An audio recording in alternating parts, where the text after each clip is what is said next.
Ah, on vient de faire File Place et on a fait un clic et glissé. On a défini au moment de l'importation la dimension de l'image sur la page.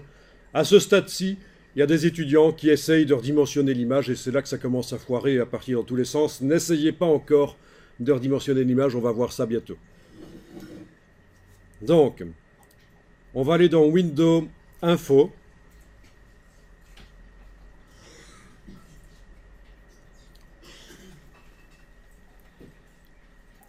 Avec la flèche noire de la palette des outils, vous allez cliquer sur le bloc n'importe où, sauf sur le rond au centre. Donc avec la flèche noire, je peux par exemple commencer par cliquer à côté, rien n'est sélectionné, je viens cliquer sur le bloc. Attention, un clic n'est pas un double clic, c'est vraiment un clic. J'ai sélectionné le conteneur, parce qu'en fait à cet endroit-là, on a deux choses. On a un bloc conteneur et on a une image qui est le contenu, au même endroit, forcément. Mais il y a deux choses sur lesquelles on peut travailler à cet endroit-là, on va en parler après. Alors, par la palette Windows Info, vous avez ici, normalement, une indication, vous l'avez? Ça? Sinon, il va falloir afficher les options. Menu de la palette ici, Show Options, les voilà ici.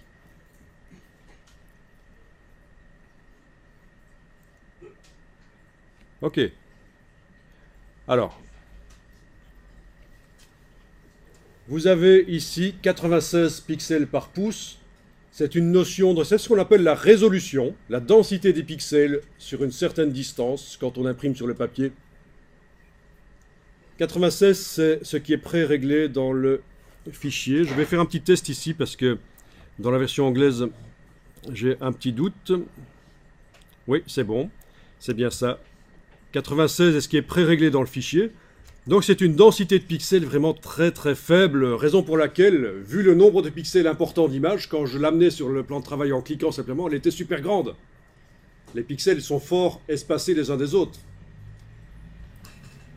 Et là, on a défini que l'image doit être plus petite, donc les pixels se sont tassés les uns sur les autres, et la densité des pixels est maintenant chez moi de 600. Vous devriez remarquer que chez vous, la densité de pixels, si vous avez fait l'image assez petite, elle devrait logiquement, la densité de pixels réelle, effective, sur le document ici, devrait être plus importante que ce qui est pré-réglé dans le fichier. Vous confirmez? Donc c'est ça qui compte en fait. Ce qui est pré-réglé dans le fichier, on s'en fout.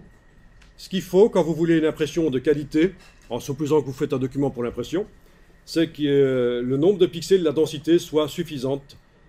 Alors, quelle est la densité qu'il faut? Pour un imprimeur, un vrai imprimeur, il va lui falloir une densité de pixels, ce qu'on appelle donc la résolution, entre 300 et 450. C'est lui qui va vous dire, ça dépend du type de papier sur lequel vous imprimez. Pour une impression jet d'encre, il faut à peu près 150. C'est un minimum. 300 chez l'imprimeur, 150 pour le jet d'encre. On est largement au-dessus des deux ici. Ça veut dire que cette image, je pourrais l'agrandir encore et elle serait tout à fait techniquement correcte pour être imprimée encore. Alors vous allez faire un petit test ici. Vous allez activer l'outil de transformation manuelle. Si vous avez la palette des outils comme moi en deux colonnes, c'est plus facile de vous y retrouver. Avec l'outil de transformation manuelle, vous allez prendre la poignée en bas à droite et vous allez bouger. Vous voyez que les proportions ne sont pas gardées, mais vous allez enfoncer la touche majuscule pendant que vous bougez. Comme ça, les proportions sont gardées. Vous allez agrandir l'image. Vous allez lâcher le bouton de la souris, puis la touche majuscule. La touche majuscule est une touche de contrainte. Elle doit rester enfoncée jusqu'à ce que l'action soit finie. Alors, si tu n'as pas l'outil, c'est peut-être qu'il est derrière. Il faut garder le bouton à souris enfoncé et aller chercher. Parce qu'il y a d'autres outils qui sont cachés là.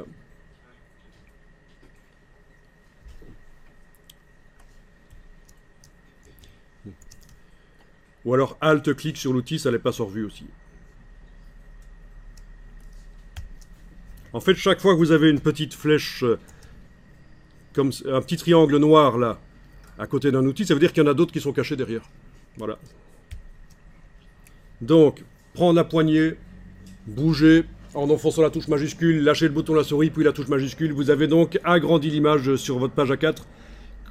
Quand je la sélectionne avec la flèche noire, qu'est-ce que ça dit? Eh bien, je suis maintenant avec une densité de pixels réelle sur ma page ben, moins grande. Je suis passé de 600 à 291, moi. Ce qui est tout à fait encore correct pour une impression chez un imprimeur. On va pas chipoter, hein. Si c'est à peu près 300, c'est bon. Vous voyez la logique? La densité des pixels, et on avait dit, ça c'est la résolution. On ne s'en occupe que si on veut imprimer.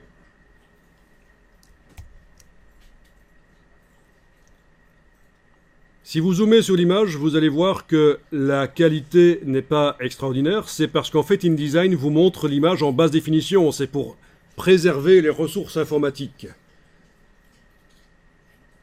Parce qu'en fait, dans InDesign, on peut travailler des documents longs avec des dizaines d'images haute définition. Et si on n'a pas un ordinateur qui est une bête, qui est vraiment un ordinateur de gamer avec plein de RAM, etc., ben ça va justement ramer. Raison pour laquelle, pour économiser des ressources informatiques, InDesign montre les images en basse définition. Comme ça, même sur un ordinateur normal, on peut avoir des dizaines de pages avec beaucoup d'images. Ça reste, on peut continuer à travailler dedans, ça reste correct. Bon, étant donné que nous, on n'a pas encore de dizaines d'images et qu'il n'y a pas de risque de ralentir l'ordinateur au point que ça devienne difficile à travailler, on peut demander à InDesign de montrer les images en haute définition. On va le faire ici, menu View, View, Display Performance, High Quality Display. View, Display Performance, High Quality Display. Et voilà, vous avez l'image haute définition qui apparaît. Bon, parfois ça marche pas, ça dépend comment c'est réglé dans Photoshop aussi, mais je ne vais pas entrer dans les détails. Mais en tout cas, ce qui est sûr, c'est que qu'on soit en display, typical display, ou en display high quality, quand on fait la sortie finale, le PDF par exemple, c'est de façon de la haute qualité dans le PDF. Donc ceci n'influence que la manière dont on voit le document dans InDesign, ça n'influence pas la manière dont ça va sortir dans le PDF, ce sera de façon de la haute définition dans le PDF. Sauf si on demande un PDF spécial basse définition pour le diffuser par mail, par exemple, ou le télécharger. Mais bon, il y a toujours des subtilités. Je ne vais pas compliquer les choses. Typiquement, pour faire un export pour un imprimeur, on fera un PDF haute définition, bien sûr, 300 pixels par pouce.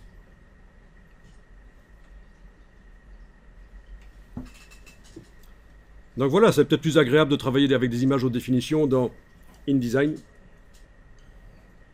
Vous enregistrez le document.